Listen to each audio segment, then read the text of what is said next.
Alright, so we're on a line here where I sort of lost momentum, and when I wanted to keep going up the hill, but now I'm at a point, and this happens a lot in enduro riding.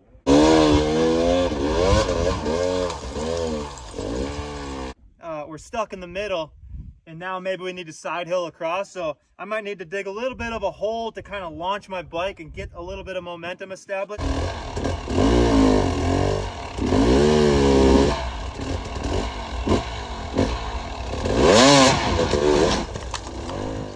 We're in this really loose, crumbly dirt here, and as soon as I start to drive or spin my rear tire, the back end wants to go down. So I need to kind of dig myself a little platform to launch off of.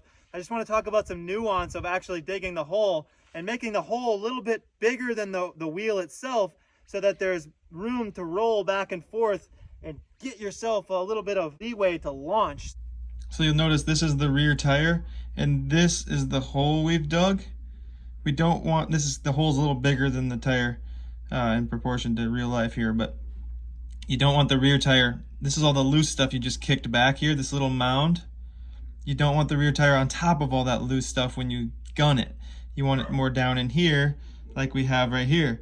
You want the tire sort of just on the back part of the ramp of the hole, where it's just starting to become loose, but it's still hard enough to, solid enough to hold your wheel there and almost have some downward motion to put more pressure on the tire as you launch from a very small space. So I'm going to roll forward, and I'm going to roll as I start to roll back, and my back wheel goes up on the upper ramp of the hole. I'm going to give it some clutch pops to push it back a little bit further and lengthen my hole that I'm digging. Kind of a lot of explanation for sort of like a little 2-foot space that we're working with here, but it could be the difference between you getting up another 15-20 feet or sliding back down, or not moving and then having to back it down.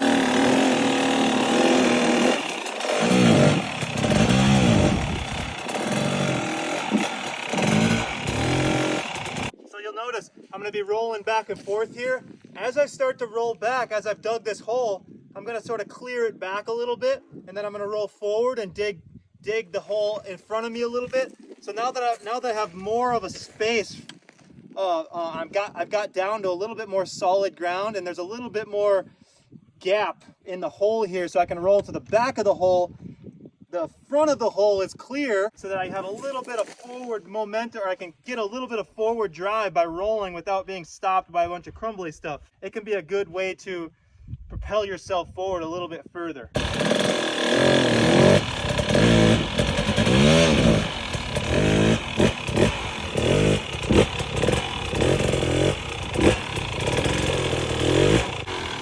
Sometimes second gear is a little bit better to take off in. A little faster.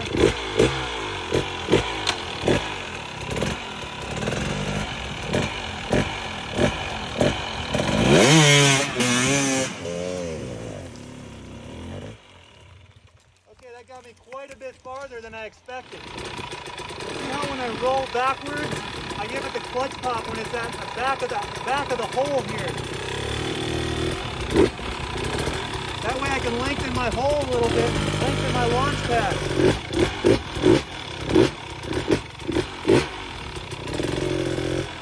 Now I have a pretty solid launch pad, and then I'll throw it in second gear because it's so loose, and then I'm going to go as hard as I can.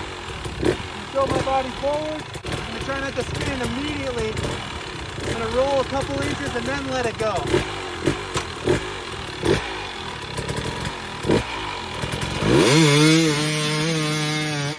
So you can see for about the first 1.5 feet or so, I'm accelerating about as quick as possible without breaking traction. In many cases, you might be able to get away with spinning right away, but having that control is crucial for more successful attempts in the future. Now, since it's so loose, I'm going to try taking off in second gear, which means I can build a little bit more revs. And when my body starts to come forward, I'm going to launch it as hard as I possibly can, and I'm going to start side hilling across the hill as much as I possibly can before I have to turn around and start switchbacking a little bit.